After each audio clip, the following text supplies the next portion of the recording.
Thank you for that introduction and for organizing this session, Christina. And I would like to add to the thanks that have already been expressed to the Polonsky Foundation for its vision in supporting all of these projects. I don't think it's an overstatement to say that it is truly transformative, not just for scholars, but also in providing access to this material to a wide range of people all over the world.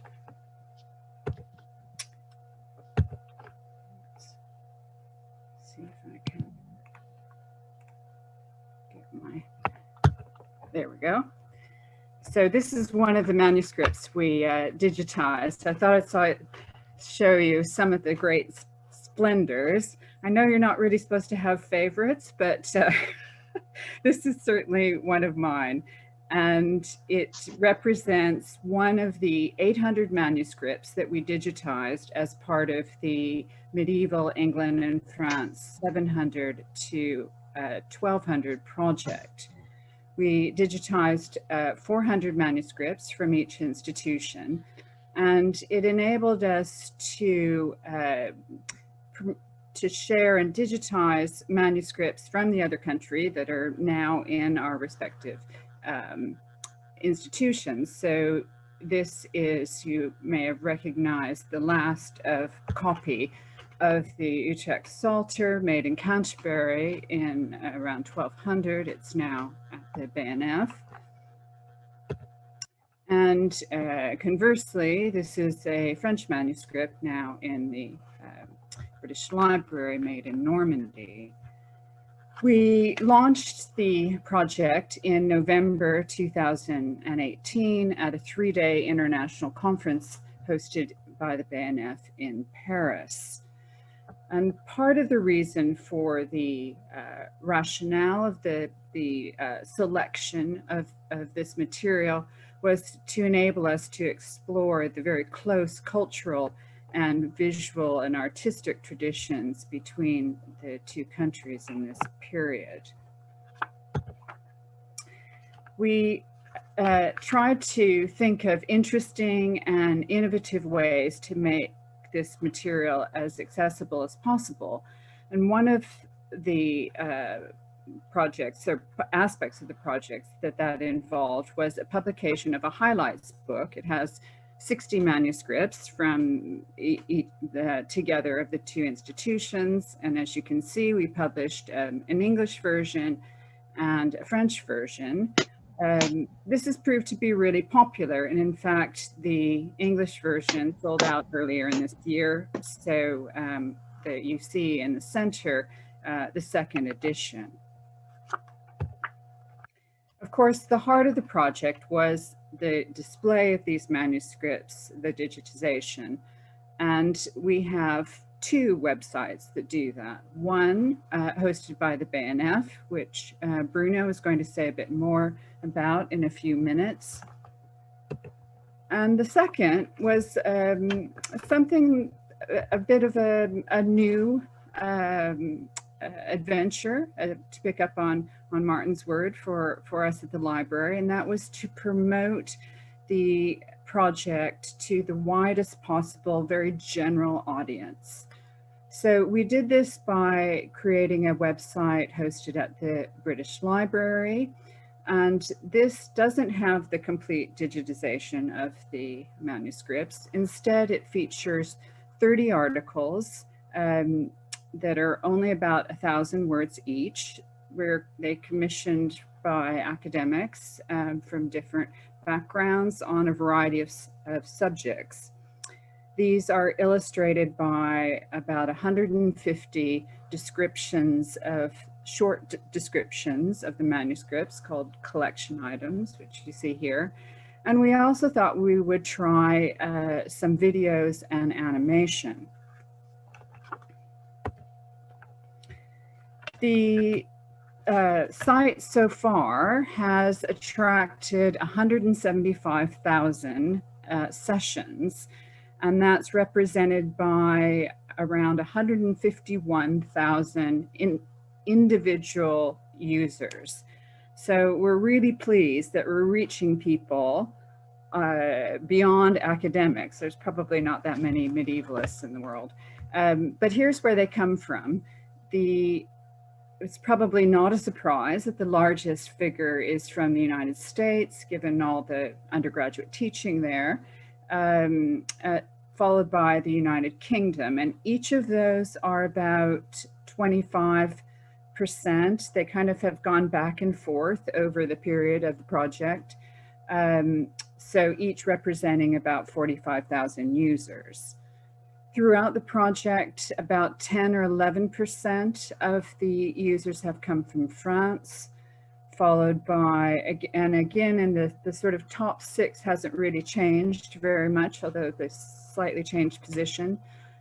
So we have Canada, some of which we may have some Quebecois who are accessing the French language site here, Australia and Italy. Just to give you a little bit of information about the articles, and anyone who wants to sort of test to see which one is the most popular can put it in the chat. I have to say that it surprised me. This is a theme which was called Science and Nature. And of the top 6 articles, 4 of them are from this theme. I sort of had expected it to be the stories of animals, which we've seen earlier in the previous presentation from the tales from the bestiary. That is there, but that one is 4th. The top one is actually medieval science and mathematics, then medical, bestiary, and 6th is calendars. Just to show you the kind of range in which people are interested, the 5th one is not part of this category, but it's on monastic libraries. So not necessarily a topic you would think would appeal broadly.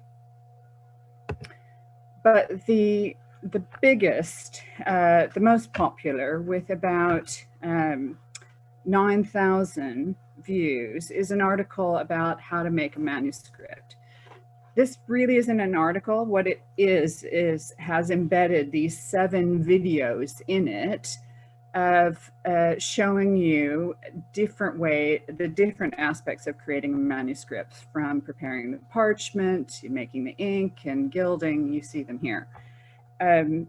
What's really astonishing to me about this is that the average time that people spend on this page, the average time, is 11 minutes, which means that they must be clicking on 3 or 4 of these.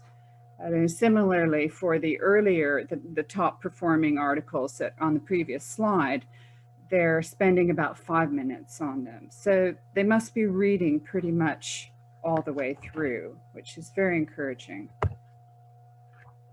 I mentioned that we were trying some creative, innovative ways of reaching people. So we commissioned 2 short animated little films, and I encourage you, if you're feeling bored one day, to click on them, as long as together with the 9,000 other people who've seen them on YouTube. We did the story of the whale and the story of the crane based on the text, translated text from one of the manuscript bestiaries in the project, and you see it there from the Harley manuscript on the right. I want to conclude by saying a little bit about how we promoted the project. In other words, how did we get the word out about this website? Probably the most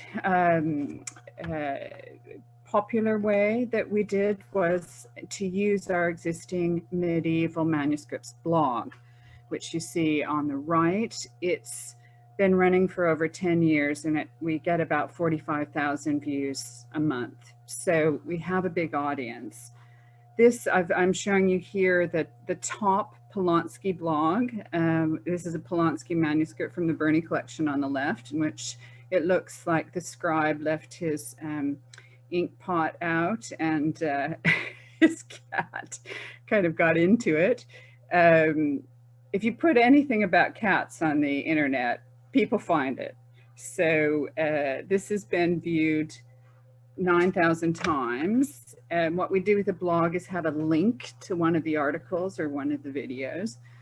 And often you get the spike and a direct correlation to people clicking through in the month or maybe the month after. But with something like this, they're picking it up, I think must be from Google searches, because we've had over 100 people already in October this year who've clicked on this. And finally, another aspect which I think surprised me a bit, and I'm showing my age here, but we recently conducted a marketing campaign to try to increase, or to keep up the usage of the website. And as part of that, we learned that actually 20% of the people who come to the website come to it through social media. So tweeting is absolutely crucial. I saw that Tuya's on the call, who was our wonderful project manager, and I think she spent, during the project, she tweeted just about every day. As you can see, you can kind of have a lighter touch to this, but still directing people to the website. This is from our BL Medieval one.